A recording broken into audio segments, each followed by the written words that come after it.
Hello, everyone. Coming in early.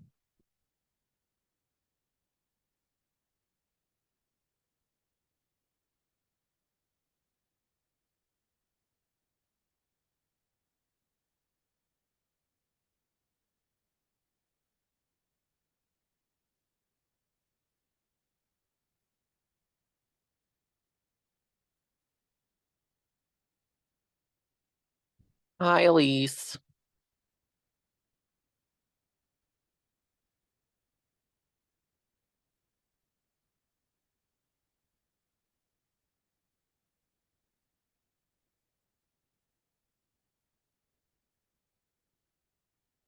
I'm doing all right. I'm pretty worn out. I think we all are. I was gonna start class with that, but you know, I'm tired. How are you? How is everyone doing?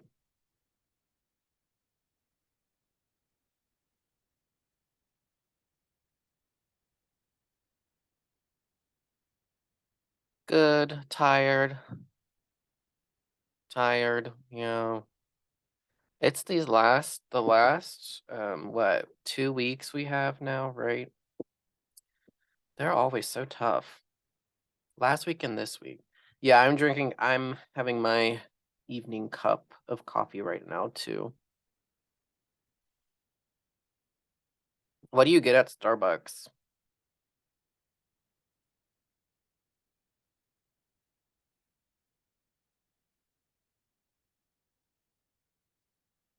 Oh my gosh, that's what my best friend always gets too. She works at Starbucks. Let me get rid of this. There we go. Okay. So let's get started. So yeah, as I was saying, like I just want to start by saying we are in week 6. Welcome everyone. We are talking about contemporary artists from South Korea, foreign against tradition, their relationships to tradition. We only have this class and then next week's class left. So thank you everyone for your hard work this past 6 weeks already. I know it hasn't been a long time, but it's been a lot of stuff, right? So congratulations to you for making it this far. And I'm very pleased with everyone's work. And you should be very proud of yourself as well. So these last 2 weeks are very tough. And I know there's a couple students in our class who are struggling a little bit um, with different things. So just everyone try their best and keep communicating with me as things come up. And we'll make it through together because I have my classes and stuff too these next few weeks. So um, I will say I will have assume that I'm not going to have grades out as quickly these next few weeks as I have been the previous weeks, so please bear with me. I'll get them as soon as I can. So thank you everyone for being here. So, first, or I guess second thing. So the course evaluations for our class are open. And if you've never seen this or done this, what you do is you go on your Canvas to your account here, and then this drop-down box will appear, and then you pick course evaluations, and then it'll have a new window, which is obvious, and you just click each of your courses. And these are really helpful because whether you like the course or you dislike the course, your feedback is very valuable and how we can improve it, right? So I would really appreciate it if you took the time to complete this. Unfortunately, I can't really give us time to do it in class, but yeah, it doesn't take very long, I don't think. So the other thing I would like to do is plug the courses that we're offering related to East Asian art in the fall. So you can go to this link from the slides when I post them later. So we have quite a few courses available for undergrads. We have Intro to East Asian Art, Japanese Art and Culture, Manga History, Modern Korean Art and Culture, which is this class. So if you liked it, you want to suggest it to other students, I will be teaching it in the first half of the semester. And there's also contemporary Japanese art course, which is really cool. I really want to plug a brand new course that I am putting together along with Maya Stiller, who we've watched a few times in our course. and it is called K-pop and the Arts, and it will be available the second half. It's going to be 8 weeks or 7 weeks, I guess, like this course. Um, Offered online, same format as this one. So it kind of went up late. So we really want students to sign up. It's going to be really interesting. It will be the first time that we've ever taught it, so it'll probably be a little bit rocky, but I promise it's going to be really fun and cool. So I'm not sure what the cross listing will be with East Asian languages and cultures at the moment, but it will end up cross listed. So yes, so please, if you're looking for things, sign up. All right, so for our class, we only have the 2 weeks left, and we only have really only 2 remaining after class assignments. We really only have 3 assignments left. So you'll have the plenary response, which will be like the plenary responses we did for Minjung art and North Korean art. And that'll be due this Friday about what we talk about today in class. And then next week you'll have your blog like normal. The blog is going to be worth 20 points, so you really should do it. It will take a little bit. I don't think it'll take as long as like the portrait project did, but it's an easy way to get a lot of points basically.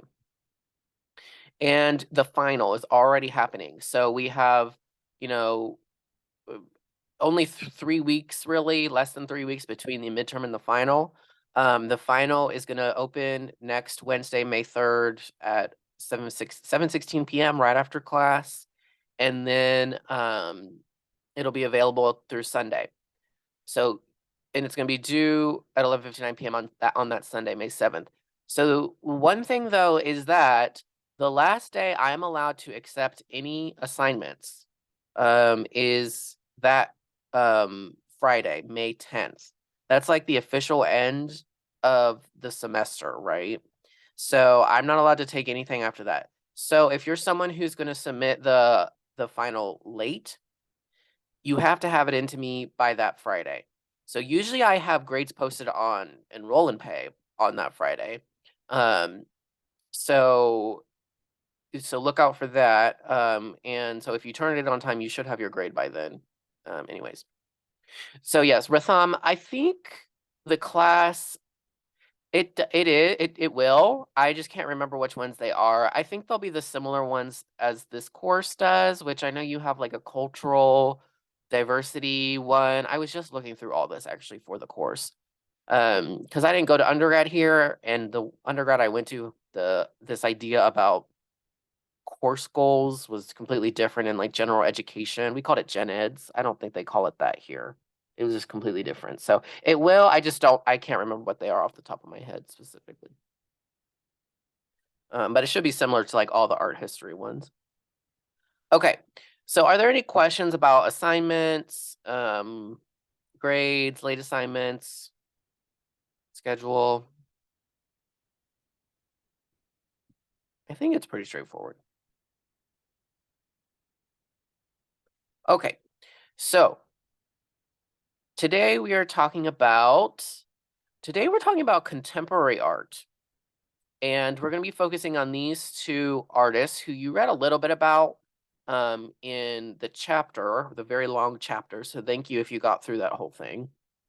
So our attendance questions today, and the things that we want to think about as we're talking about them are, what is contemporary as opposed to modern? What does contemporary mean, right? Because we have these 2 different words, and in art history particularly, we use them to mean different things. And then the second question I'll ask in a moment, but let's start with this one. So what does contemporary mean? What do you think? And so obviously contemporary does not mean modern. Yes, good, Jenna. Yeah, new and now. I like both of those. It's new and now. There's something about it that is not happened before. Good. And it's happening now. Good. Yes, what's happening now? Good. Yes. In style. So we're going to discuss in style in a moment. We don't really need to know about style, but just the word, what it means. Does anyone know what like contemporary means, like the dictionary definition is? It's not just happening now, but so good, one's own time. Yes, I like this term, I like this phrase or definition too, because that it indicates that at some point everything is contemporary to someone, right? Yeah, from one's own time. Yeah, living or occurring at the same time. Good. Yes, the Google definition is helpful. Sorry, Jay sent me the Google definition. Yes, living or occurring at the same time. Contemporary just means at the same time. So in art history, when we use the term contemporary art, especially, um, we're saying that it's art that's occurring, happening, being created right now, or like really recently within what our current lives, right? So something that has been that has occurred within our current lives. So then what would modern be? What do you think modern would be? We've asked this question quite a few times.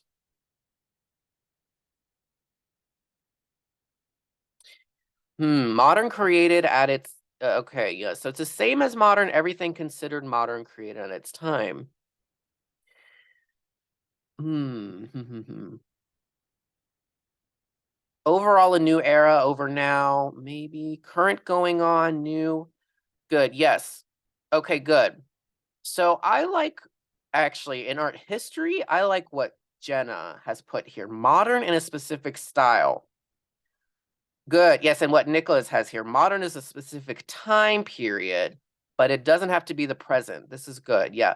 So modern has this nuance of being understood as like recently, but it is characterized by these specific things we've been talking about with all these like technological advancement, the period of technological advancement, the period when art is really changing, right? And so what we can see in art history, or when we talk about in art history, contemporary is like art has been modernized, right? It has gone through the modern period, and that's what we're dealing with now is this after the modern, right? Or now that things have changed, things have really developed over this modernization. Contemporary is what we're dealing with now from it. Does that make sense? So modern does not mean present day in the same way that contemporary does. We tend to think of modern as the present day, but modern can go far back as really the 18th century, even, depending on who you're talking about and what you're talking about, right? So, like, if I talk about modern art, people will talk about I really don't think I mean, future artwork, wouldn't I don't think it would be considered modern. It'll be considered we'll have new words later, right? Like contemporary is a new kind of word we use for it. Yeah, so we can't really know in the future what we're gonna call art or call anything from the past, right? Because our words are just words that we use in the about the past are just words we use in the present to talk about the past, right? Does that make sense? I know that's kind of hard. You don't need to dwell on it too much, but I do just want to put into your minds that these two words are different, especially when we talk about art. Yes, it's very complicated. And people debate this all the time, right? Good. So then what does tradition mean? Because we have used this term over and over again in class, but we have never really stopped and asked what we're talking about when we use it. What does tradition mean? Something you repeat. Yes, there is something repetitive about it, something consistent about it, or thought to be consistent, right? Regular. Good. Yes, something is yeah, again, consistent. What is expected? I like that too. Um, there's this idea that it's what you're supposed to do, right? Or what is normal to do, right? Good. Yes, time characters of time periods that gets passed, passed into the future, maybe we could say, right? It's something that starts at one time and then it continues for generations into the future, right? Good. Yes, passed down through the generations, right? In a way, it's kind of funny we say passed down because that kind of sounds like you're giving it back, but it's more like giving it forward, right? You're kind of pushing the tradition into the future, to the forward, the future generations, right? Regular past, yes, passed on patterns. Passed down. Good, good, good. So then my question is, when do we know, or when do we start calling something a tradition? When is it a tradition? When do we like realize or call it that? What do you think?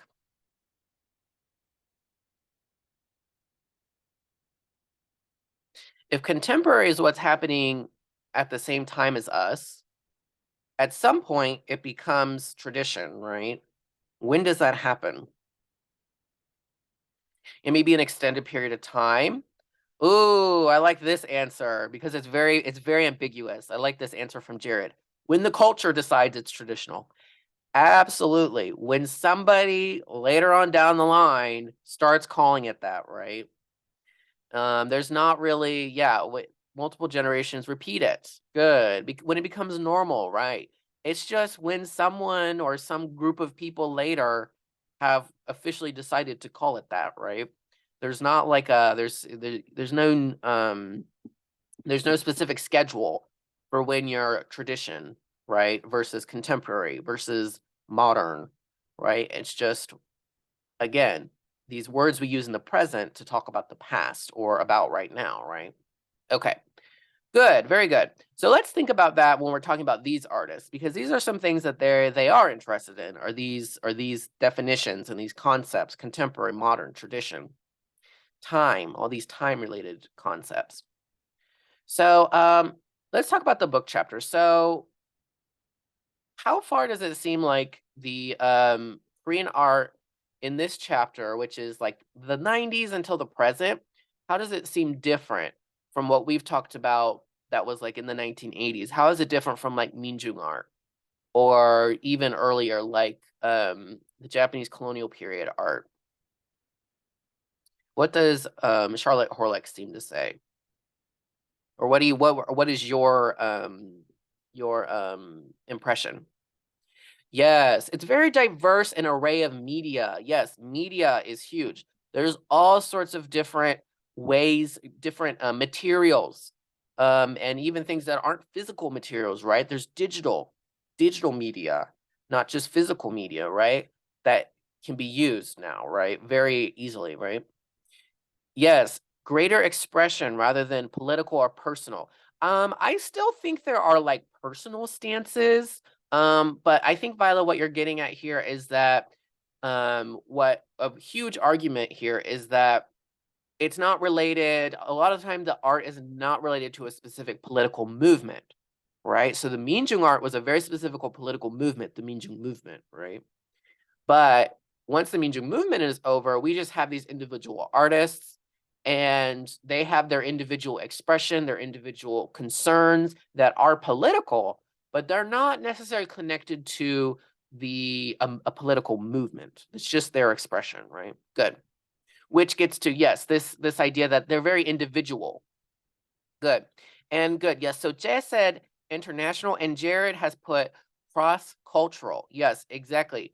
They are not, they are very much communicating with what's happening across the world in art, right? Not just it being in Korea, right? And we're going to talk about these artists. The art that we talk about with these artists, the artist might be from Korea, but the art itself is not in Korea. It's not in Korea at all, actually. Good. Um, and so why does this happen?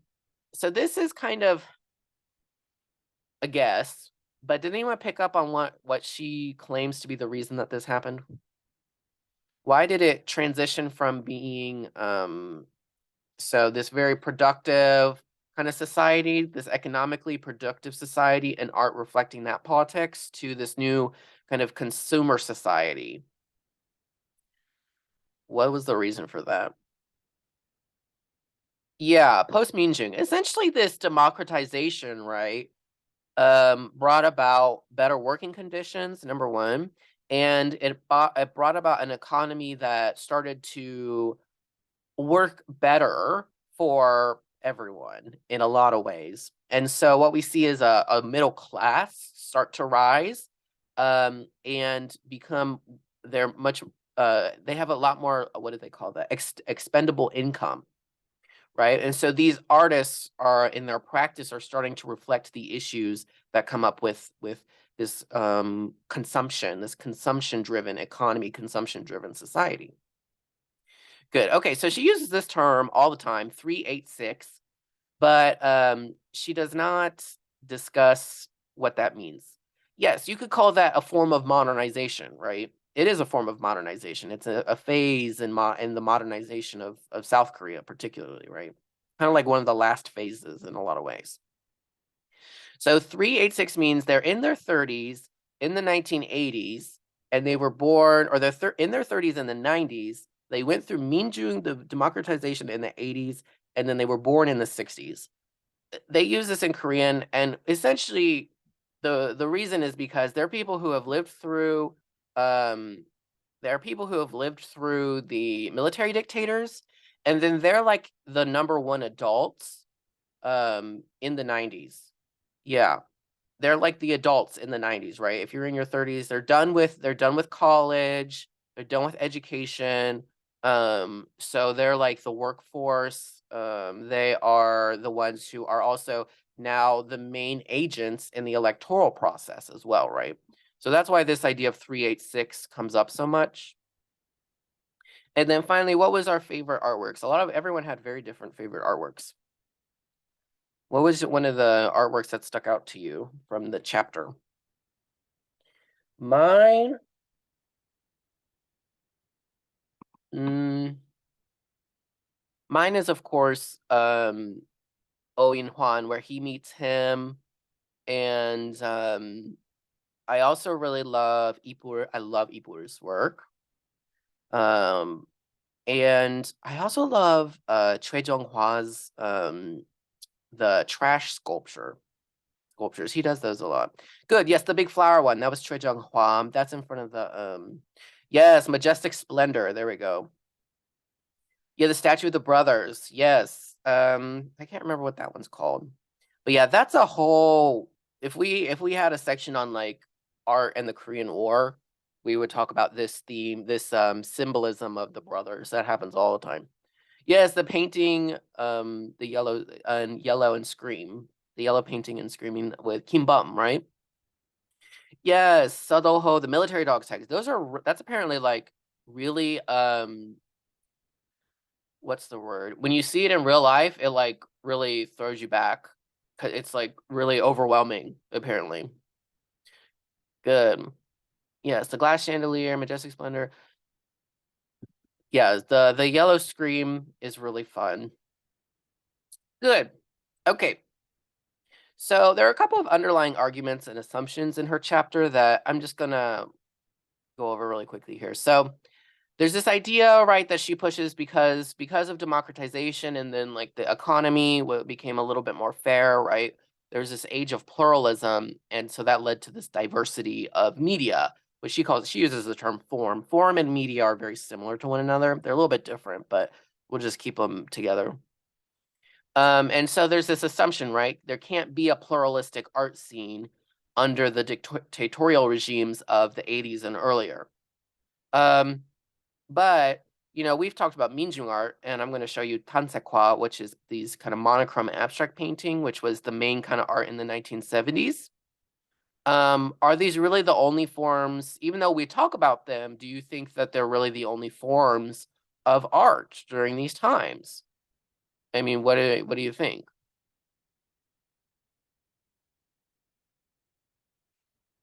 Yeah, probably not, right? Just because we talk about something as really defining the period, that doesn't mean that it's the only thing going on there. And so that's something we have to continue or we consider. So this kind of thinking is what we call the canon, a canon of post-war Korean art. What does canon mean? And canon is a word, it's in art, it's in literature, there's like this idea of a canon. What do you think? Yes, exactly. People are constantly changing and coming up with new ideas, right? Exactly. Okay, part of a chain. Okay, good. I like this idea. So, there's, over time, there's this connection. The canon is kind of this connection over time of art, right? What else? What are some other ways to understand canon?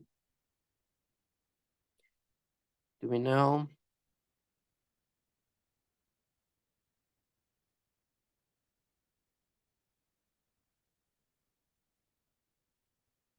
So canon, okay, good. Yes, Jenna, I like this. Set of rules. I like this because really a canon is a set of rules, but applied to art. So a set of art in a lot of ways. A set of this is the art that you need to know about. This is the art that's important to know about, is what a canon is. And it could be, you could say the same thing for literature. This is the set of literature that is important. Yes, we think of them as like this set that typify. Yeah, I like that. Typify the period. Like they represent really what was going on during the time. But the issue with that though is what I'm talking about here. There's always outliers to that, right? And there's always stuff happening that maybe we don't talk about it, but that doesn't mean it didn't happen, right? And so that's kind of the issue when we talk about with Charlotte Horlick's chapter. So this is what we call monochrome abstract painting. It's I have another slide about it. It was the main form of art that was the government allowed in institutions during the 1970s, which was the Park Chung-hee era, right? And so there's this idea that this is the art, because it was the main kind of art that was allowed. When we talk about the 1970s, this is what we should talk about, or there's this assumption, right? But several people, and this is just also what is our knowledge. There actually were during the Park Chung-hee era, there were photographers, and there was even performance artist groups as well happening. But the problem is that when we try to understand them from today is, well, there's not really a lot of accessible records about them. So, just keep this in mind whenever you read something like someone says something like, oh, this is, all the art during this period was like this because of this. Something like that, you want to be kind of critical of it. Okay, so Ipur and Sadoho. So let's talk about Ipur. So this is her piece, her performance art piece. Sorry for suffering. You think I'm a puppy on a picnic. And she did this in 1990, and she did it at a lot of different places. I don't think this is all the places, but at Gimpo Airport, which is in Gimpo in Korea, which is near like Kime and Busan. It's a really small airport actually. And she also did at Narita Airport in downtown Tokyo and Dokisawa Theater, which is where? Is that Korea? Does anyone know? Where's Tokyo?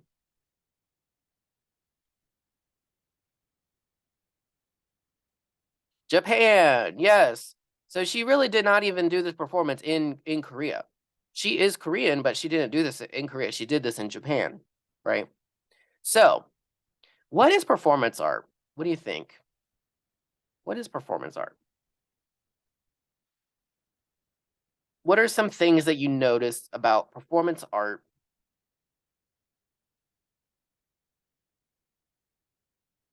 What are some things that you would use to describe just the entire idea of it?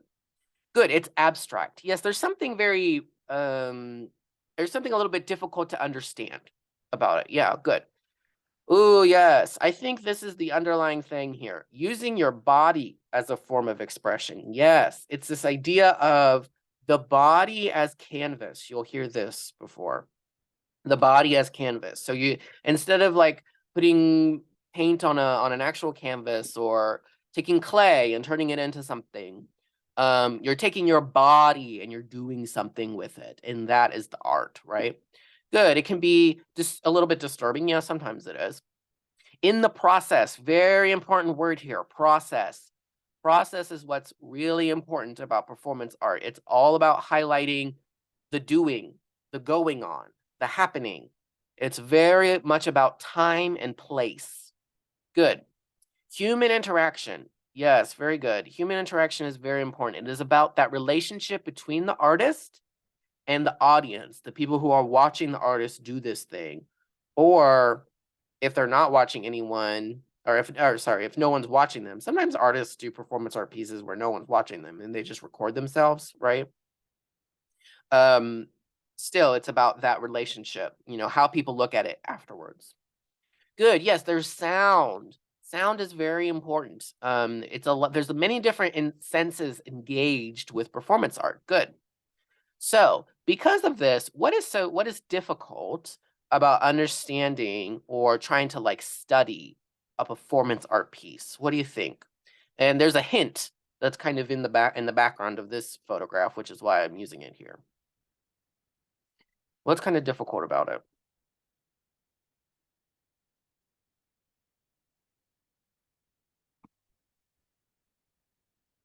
Yes, exactly. Everyone has a different experience of it.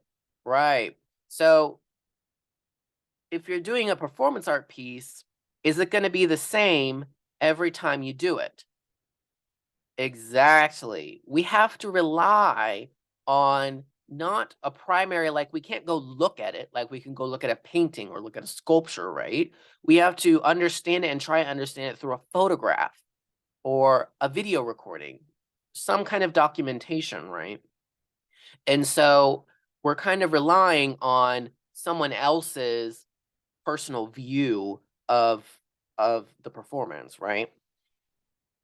Good. Yes, the frame, the artwork frame. Where does it start and where does it stop, right? And all these and those kinds of things. Exactly. And that's why it's kind of hard to understand performance art.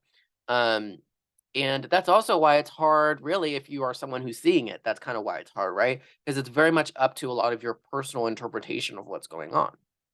Good. So let's practice describing a performance artwork. So we have to use a photograph, right, to think about it. To my knowledge, there is no video recording of this performance. I've looked for one. I can't find one publicly. There might be one in some archive somewhere, but there are a lot of photographs of it. So here are questions we want to ask and we want to answer when we're doing a description of a performance artwork like this from a photograph. So where is, in this case, Lee, the artist? Where's the performer? What is the performer lead doing? Who or what else is there? And what are those people doing, or what is going on in the setting, right? So what are some things you notice from this photograph? Not necessarily, we'll talk about the outfit in just a moment, but particularly this photograph. What's kind of going on?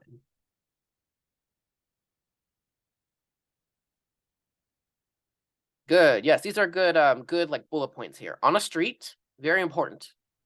Perform. So the word performing itself is very vague.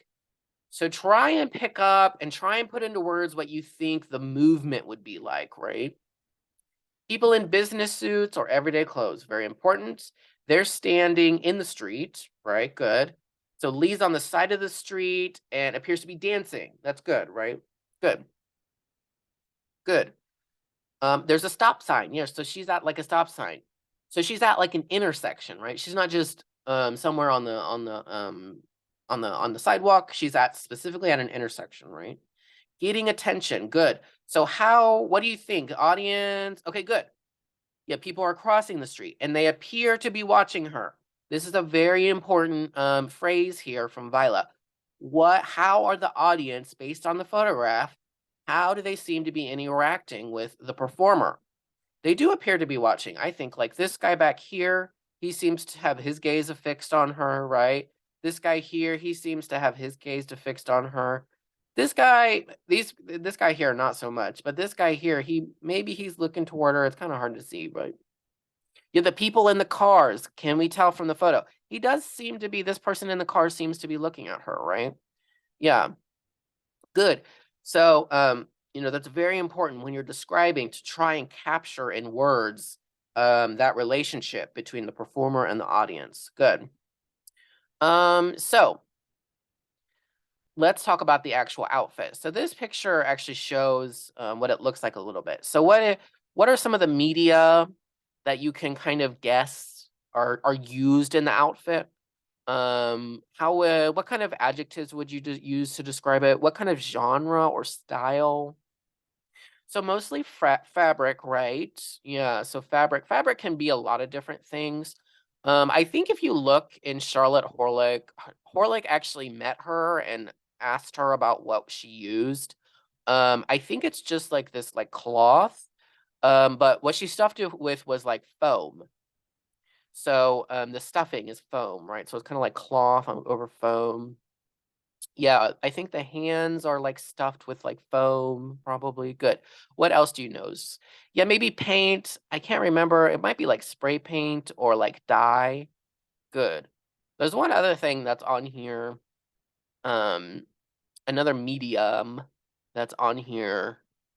You can kind of tell what it is. Maybe not. Does anyone see it? As a hint, it's kind of sparkly. Yes, good. Sequin. There's some sequin on there. So sequin are just like these little, I mean, nowadays they're plastic, right? Originally they were like gold or silver, but they're plastic, but they're like kind of shiny, reflective, kind of things on there too. Good. So how would you describe like the shape of the costume? Yeah, she loves sequin.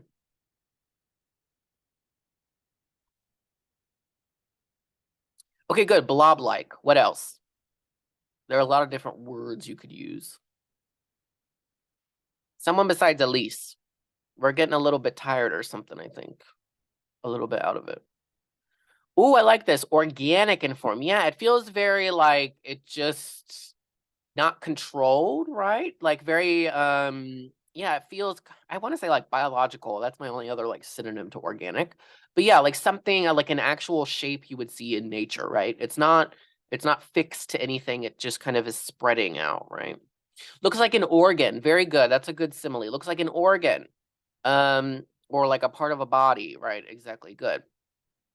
So what do you think? What are some adjectives you would use? Yes, inhuman. It's like it has like human aspects to it, but it's completely inhuman. Grotesque. Yes, that's always the word. Supernatural. Oh, I like that too. Yeah, like kind of there's something ghostly or like haunting about it in some ways. Good. Um Unusual. Yes, unusual is yeah, good. All right. So, interpret. So what do you think, based on the reading, based on just seeing the photos, what do you think is Ebor's message? Um, and does it get across to the audience? What do you think? What do you think her message is? Doing all this, do you think she's doing it just to get attention, which is completely possible and valid? Or do you think she has a deeper meaning?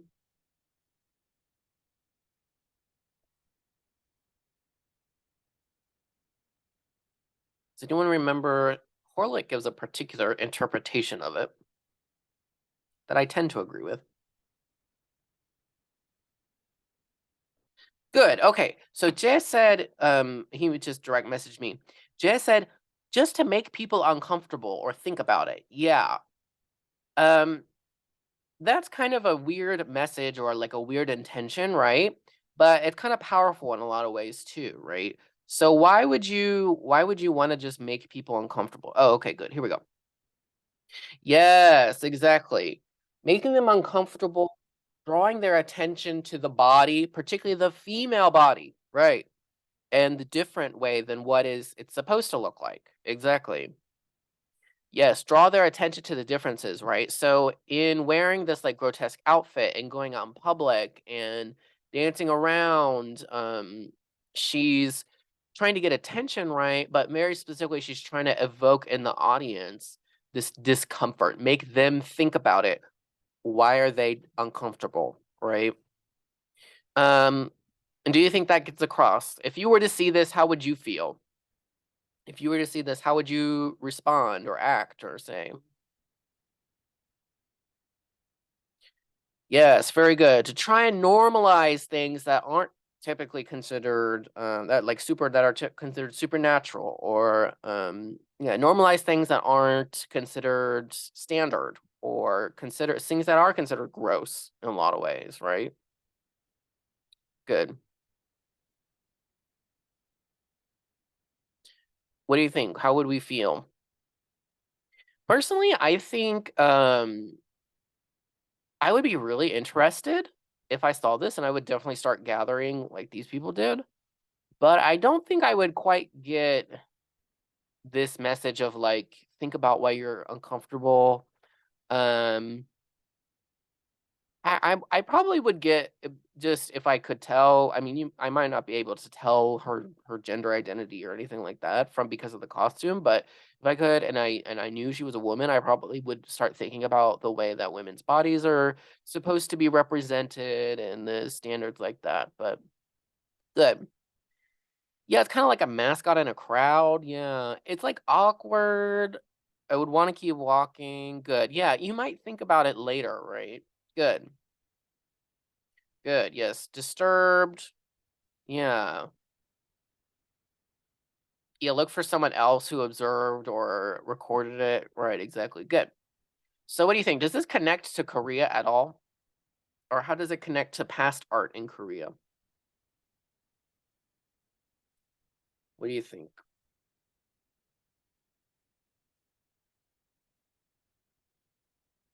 Is there anything perceivably like Korean about this?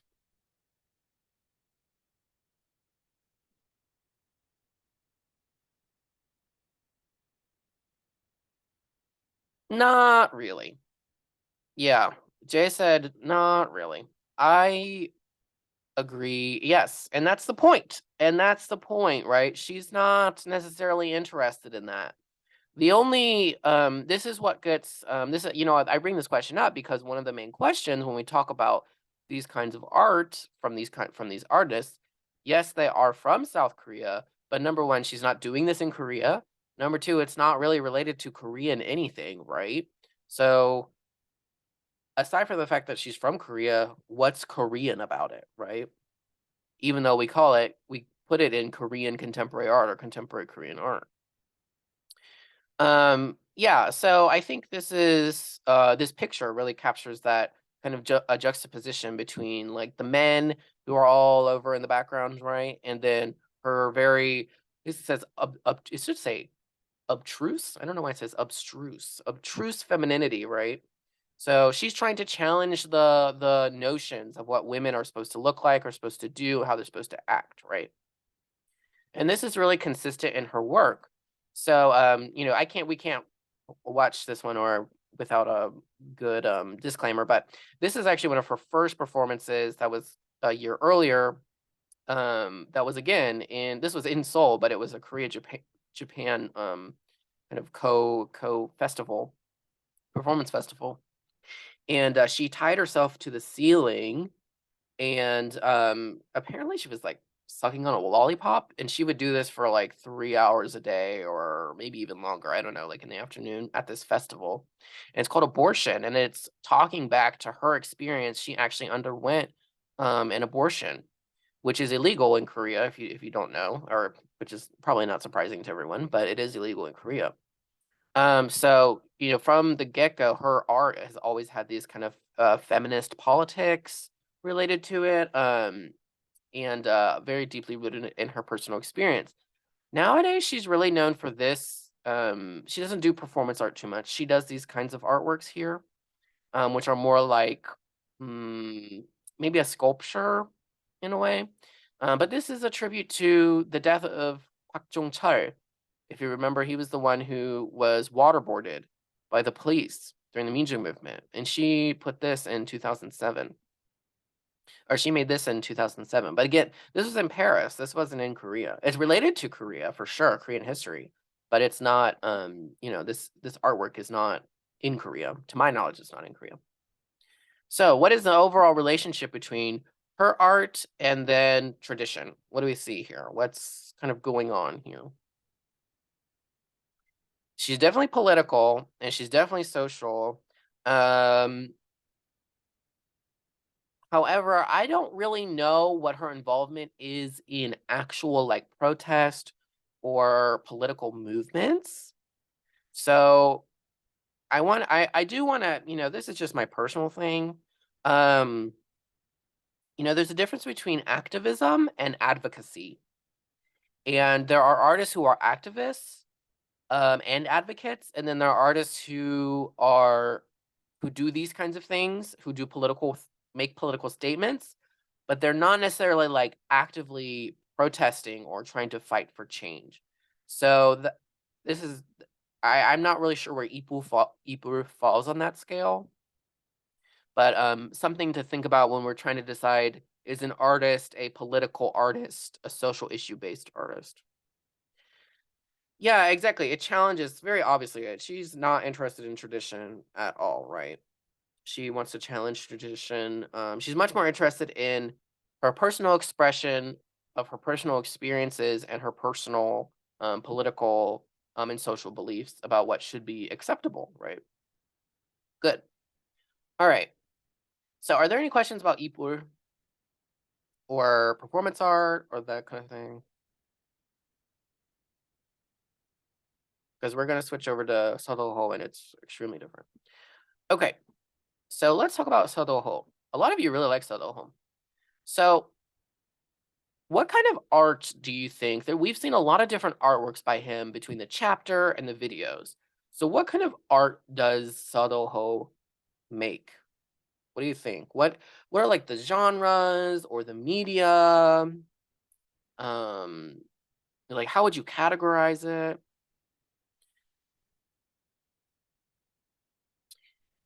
Good, yes. So mixed media. So JS says mixed media. I think that's a really important phrase here. Good. There's some sense of tradition in it. Absolutely. That's why we're talking about him, because he's kind of the opposite of Ibur, right? He's got this sense of tradition. Fabric. Yeah, he uses a lot of like what we call maybe like textiles or fiber art. Um, both are fine. Yeah, he uses a lot of that kind of material. Immersive. Very good. Immersive is a I wish I had put that word on this slide too. Um, art that the audience can, so it's something he makes, right? But the audience kind of immerses themselves in it. They can interact with it in some way. Good.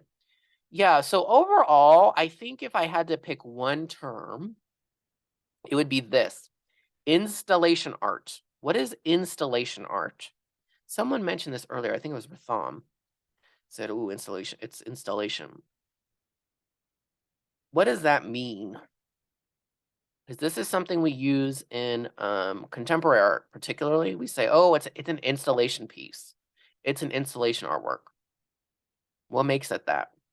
Good. Okay, so the audience is inside the artwork. Yes, that ends up happening. I would say that that's intended, right? So that's part of the intent there, is that the audience gets to kind of participate in the artwork or experience it in a way that's not just looking. You can walk through it. You can touch it sometimes, right?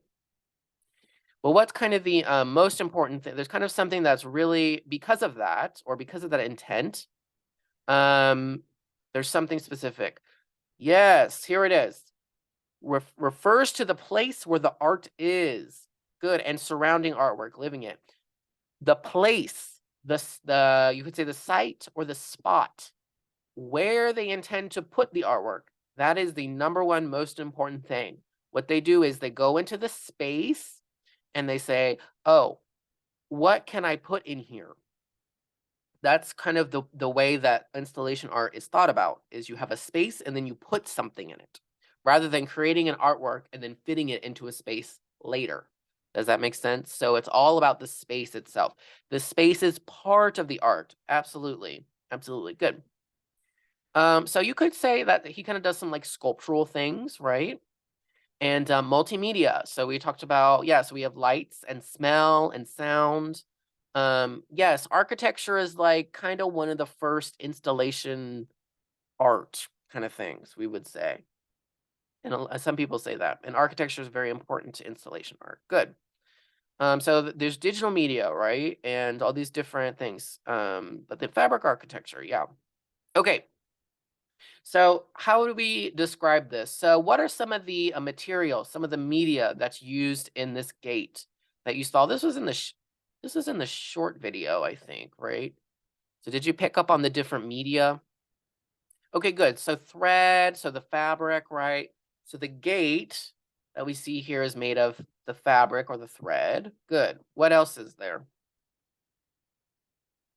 A projector. Yes, projector is part of the material, part of the media. Yes, a projector. And this paper, this has this special, like, kind of that projector paper. I don't know what that's called.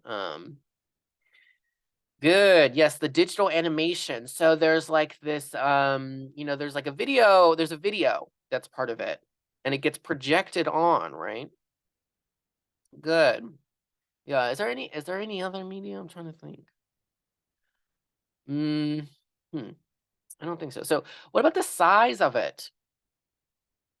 Because size is very important for installation art. Would you call it large? I mean, we can't really see. Yes, the audience in a lot of ways are part of the media. Why? So why is the audience so important? What is the kind of, if we were to describe um the way, how does the audience interact with this artwork? What do they do? Or what are different ways they can interact with it? There's not just one way. Exactly. So it's bigger than human. I mean, it's pretty like life size, we might say. Like this gate, A created is like life size because he wants the audience to be able to go through it, right? He wants it to act like a literal gate. Good. Yes. Right. Okay, so let's talk about yes, it completes the purpose. Good, Jay.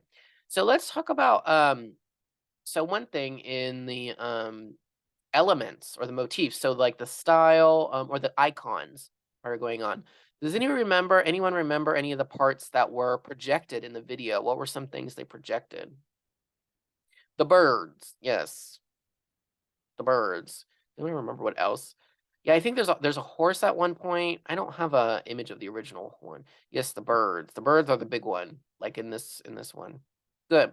So one of them is oh no, I don't want to talk about that yet. Sorry. So one of them is the plum blossoms that show up. I think it's only in briefly, and I don't talk about it.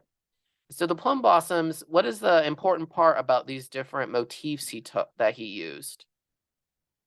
Are they just random, like he liked them, so he put them on there, or is there another reason? Does anyone remember? So the images that are in the video are not from his childhood home. The images on the video are from, so they are traditional, right? Which is very important to recognize. Oh, so that's important. That's my next part. So these are all artworks that were in the museum's collection. Yes, there we go, in the Silent Museum's collection. But actually, it's not just Korean art. Um, like this. So the birds, the crows are a big deal. This is Edo period, early 17th century. What is Edo period? These are folding screens that this scenes with these crows are what inspired him. Does anyone know what is Edo period? Japan. Yes, this is Japanese. This is not Korean. And I mean, if you've ever seen a Edo period, especially a 17th century Japanese folding screen, the gold is the big giveaway here. But yeah, this is not Korean. This is Japanese. But so what is the idea of tradition here? Oop, okay, we're not gonna go to that. What's the idea of tradition here? Is it Korean tradition? Is that what he's getting to? By incorporating this, is it Korean tradition or something else? Oh, yes, they have quite a few. We have a folding screen. We actually have a 19th century a Chosun folding screen on display in the Spencer right now. It's very cool. I wish we yes, good. It's just a broad idea of like East Asian tradition or like Asian tradition.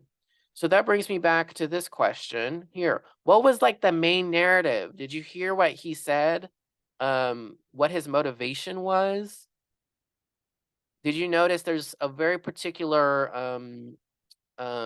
narrative that they had in the video about this piece? Does anyone remember?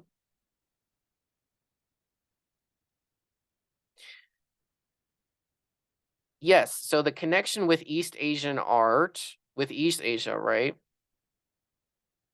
Nostalgia and tradition. So that's part of it. Yeah, so he actually specifically says he wants to go back to the foundations of Asian art. That's what he says, right? He doesn't say Korean. I mean, he might say Korean at some point, but when he says, "What's the point of incorporating the tradition?" He has this idea just of Asian art. There's something about it that's Asian. He's not Korean necessarily.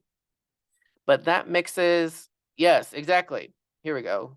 Connection between East Asian art and he desired to go back to, right? This connection across East Asia, that he says, right?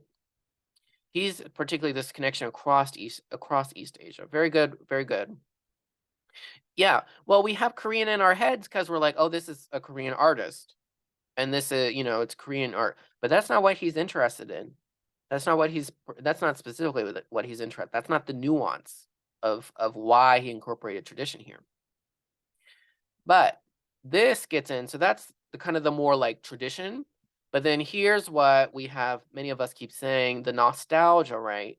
So this is an image from a book of his parents' house. So in Korean, these kinds of houses are called hanok, which means Korean house. But I want to make the clarification that these are typically like modern or contemporary, kind of modern contemporary houses, but they're just inspired by like this idea of like Chosun architecture in a Chosun house. Because originally, number one, these kinds of houses with the stone roofs, only elites could afford those kind of houses. And the other thing is that like a house that's actually in, like if you had like an estate, you had like a huge yard and stuff. But if you go to like in Seoul, if you go to any of the like Hanok villages, to my knowledge and my experience, they don't have like the huge yards necessarily in the same way that they would in like real time in Chosun, like the 19th century and earlier. So, they call this a traditional house, right? Or they call it traditionally Korean or Korean tradition, but it's more like inspired by. If it's something that's created nowadays, it's not traditional. It's just kind of inspired by. Does that make sense? So, um, so this is what it looks like. And I don't know if you put them, here we go. Here's an image. You can kind of see the yard here, right? So you see this is very small. This is not it, they would have had to have been they were very wide back then. Okay. And so how does it relate to tradition? How does he seem to feel about tradition?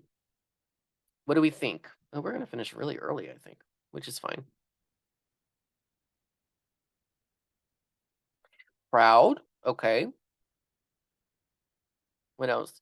Should be encouraged. Yes, there we go. This is very good. So it's this idea that it should be encouraged, like we should use it, right? We should go back to it in some ways. Do you think he's talking about like do you think he means like we should go back to the way traditional society is and the way traditional society thinks, or is there a little bit of nuance? What's more what he's talking about? Yeah, it's more like the aesthetic. Like he's interested in the aesthetic. Yeah, artistically. Good. And but to remember the past. Exactly. Yes, tradition preserves that past, that history. Good. Okay. So then he has these kinds of very similar artworks, but this one is extremely personal in a lot of ways. He has this quote here, which is what we're really talking about. What we are what we are is all about memories. And several of you put different quotes that are similar to this one, like um, we only exist because of the past or something like that, that he said, right? What do we think about this phrase? Do you agree, disagree? Did it make you understand his art differently or think about the way we consider our memories differently?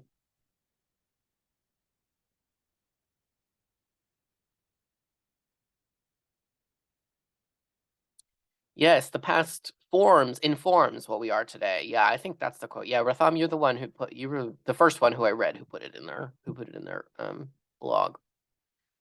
Yeah. Yeah.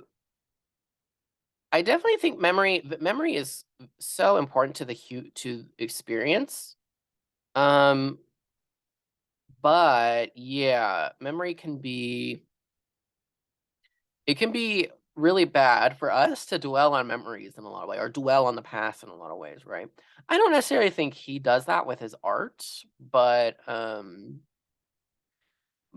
is something to consider, right? And then the other question is this kind of inspiration, is this like specifically East Asian or like Korean, or is it something else? What do you think? What kind of whose concern is this? Is this like a Korean concern, an Asian concern, or something more what? It's his concern, yeah. It's his concern, right?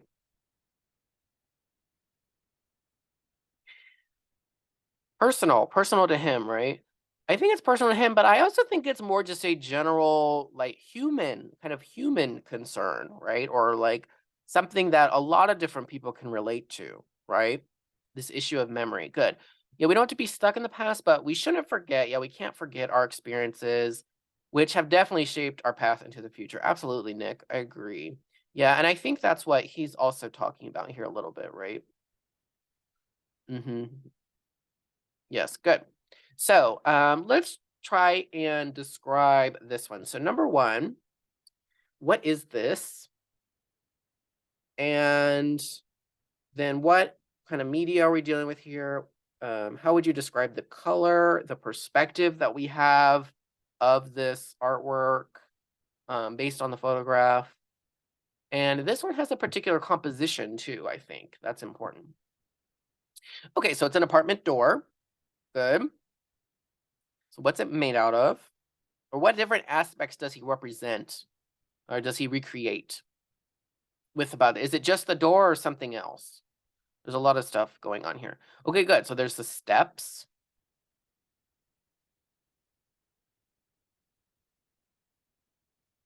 the windows, the apartment number. Yeah, the number is there. It's so detailed. He put the apartment number, right? Good. What else? Yes, in the locks to the door, he has the doorknob locks. So this is kind of a side note. When I worked at the Columbus Museum of Art, we had a Sodoho. He makes furniture too out of the fabric, and we had like a closet or like a wardrobe he made, and someone ripped the doorknob off of the wardrobe like a visitor did. So they had to sew it back on. Good, it's very transparent. Good. Yes, it has this transparent. It looks like it's floating. Good. It feels like it's out of reach. Yes, good. What makes it feel like that? Ooh, yes. So the transparency. Do you think that's the transparency, the blueprint, the blue? It's very blue. Do you think that that was an accident, or do you think he was very intent on that? How does that relate to it? Intentional. How so?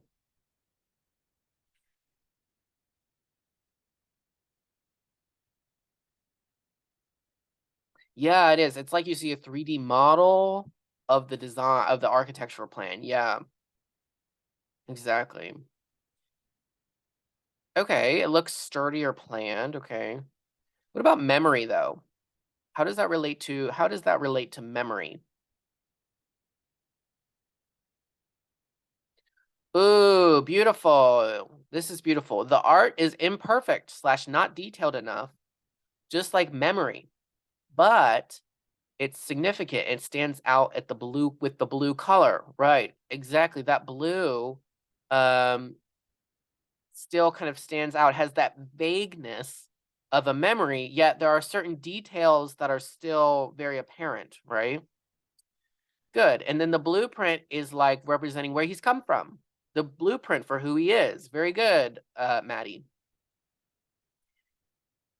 Yes, very good. Cody, I really like this with the perspective. It's like you're looking up to it. So it's like the view of a child. Good. So again, this idea of like where you've come from. You've grown up, grown past it, right? Good. But it also looks very fragile. Yeah, I think the fabric, I think he is really that's one of the reasons he's interested in the fabric is because it has that fragility to it, much like a memory. Yeah, exactly. The aspects of our lives have changed, so it feels so we're kind of looking at this thing that's very vague or hazy, kind of blue, like this blue, transparent blue, right? Yeah, sad or depressing. Yeah, we tend to associate blue with like sadness or depression. And I think that might be intended here, maybe not, but it definitely kind of evokes that, right? Good. Does anyone remember what was the specific yeah, okay. Yeah, I don't have a slide for it. Excuse me. What was the specific memory or specific place that inspired him to create this one? And what was the story behind it? Just like whatever tidbits you can kind of remember. It was a little bit complicated.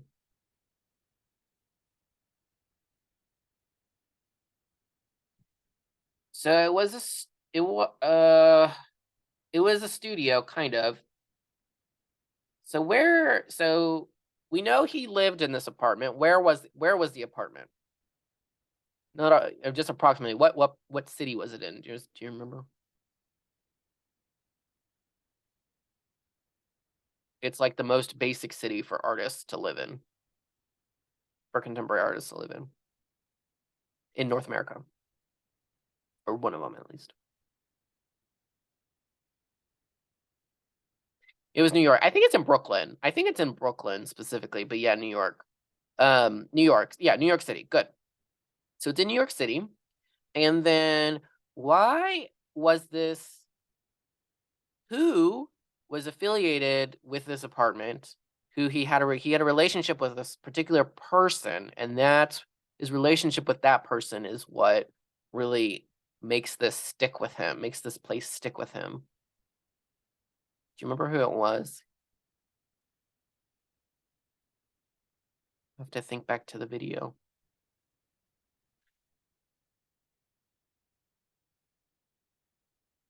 So it was his landlord. Remember, he was very thankful to his landlord because the landlord allowed him to like create art in the basement, right? And he was very like very friendly with his landlord and all that kind of stuff, right? Yeah. So that's why that was his personal memory here, right, too. So so let's compare these two. Just thinking about let's start with like some of the kind of like stylistic differences, right? So stylistically, would they kind of how are they different in the way that they look? How are they different in the way that they look? And how are they similar in the way that they look? Yeah, I think Blueprint is overall like less detailed, maybe because like I'm assuming it was like a concrete blocks that they used to make it rather than this like brick work that they use in the funnel gate. Okay, good. So the right one has a more natural color. Yeah, it kind of does. Um, this kind of natural, like vague purple, very geometric. Okay, good. What else?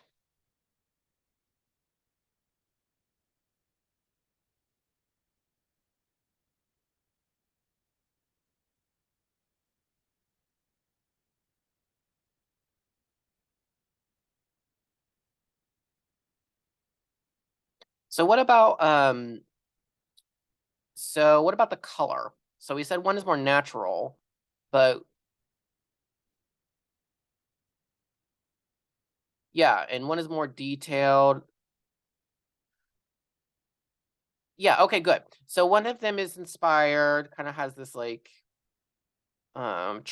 Asian inspiration, right? Where one of them is like this more stereotypical apartment, right?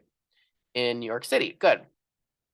Um, what about the personal inspiration behind it? What about the memories themselves that inspired them? How are the memories how are the memories similar or different?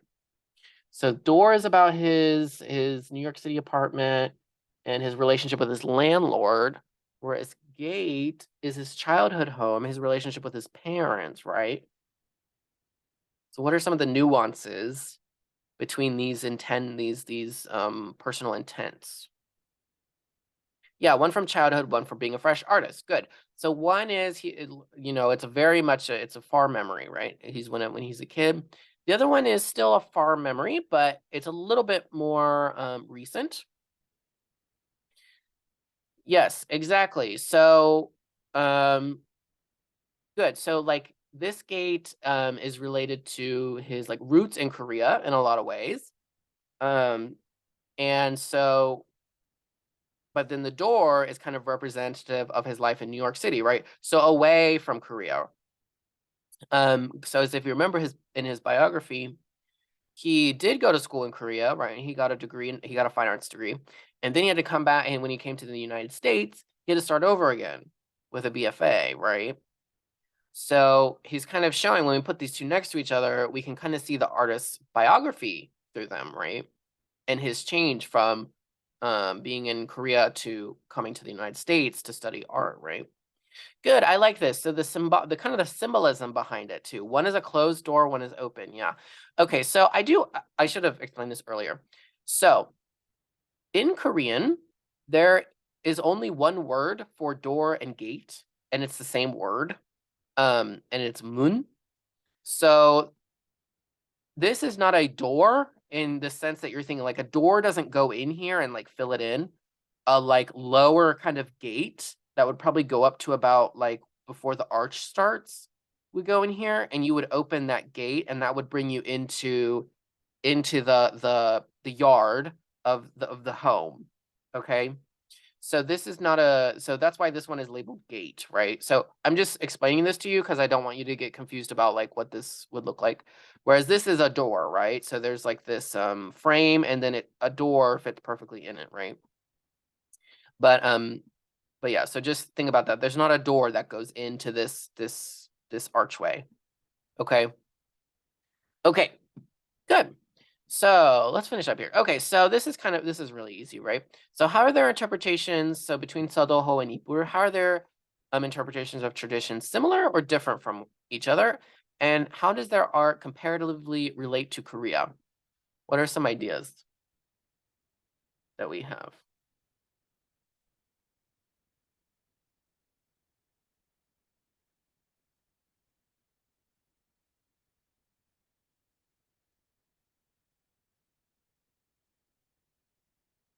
Okay, good. So similarity is they're both very personal. Good. They're and then oh, okay, good. I like that. So Ippur is more about like what's happening right now. And then Sadoho is more about his past, right? His artwork is a lot about his past. Good. And then yes, good. So and then Sadoho is thinking about this tradition. He's for tradition, right? He's for tradition. He really likes tradition. And then Lee is focusing more on her personal expression, her personal politics, her personal beliefs, right? And because of that, she ends up being against tradition. Very good. Yeah, that's why the title. That's why I've changed the title to this as being like for and against tradition, right? Good. Yes. So they're both personal, and they are very so do these two artists, does their artwork relate to like so it's personal issues, but are they relatable to a wide variety of people, or only like a certain a certain demographic of people, right? Are they reflective of a very specific politics or concern at a time, or are they more like reflective of like general concerns? What do you think? Okay, yeah. So is nostalgia and like journey, is that like it's personal, right? Good. Okay, here we go. Yeah. They're very relatable to a large demographic, right? Everyone has memories, right? There's this kind of human experience to it. And everyone experiences the art differently. Good. Okay, good. And then yes, Ippur is definitely worried about being a woman, right? But is it something that this idea of the way we express ourselves with our bodies and whatnot. Even maybe we don't consciously think about it, but is that something that that everyone can relate to, no matter where they're from, or is that something that only like people who are Korean, right? Good. Yes, it's not about Korea. It's not about Korea. It is just about it's a lot about the human condition, right? Good. The human condition. So that's kind of different, right, from the art that we've been talking about up until now. So the art that we've been talking about, think back to like Minjung and art during the Japanese colonial period, North Korean art, and then like the way that we talk about pre-modern art in Korea, right? We've talked about them, and they're all related to this concerns that are very specific to Korea. But these artists are not, right? Okay, good. All right, so last thing, plenary response prompt. Okay, so this is our plenary response. So this is just like what we've done in the past. So choose either Eep or sorry for suffering. You think I'm a puppy on a picnic, or Sadoho's gate, or you can choose door. I should have put slash door. So describe it with attention to the media, the genre, the stylistic elements, the way the audience interacts with it, etc. And then interpret how the artwork relates to the idea of tradition.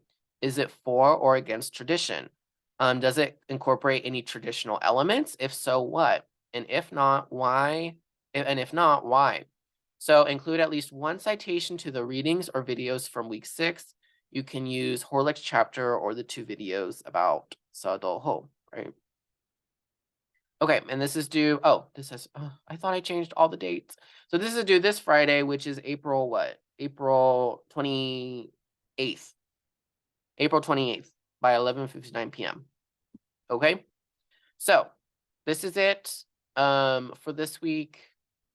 Thank you all so much for your attention. If you have questions or anything, you stay back and ask me. I'll have these slides up in just a moment. Thank you very much. Good luck with everything. See you next week.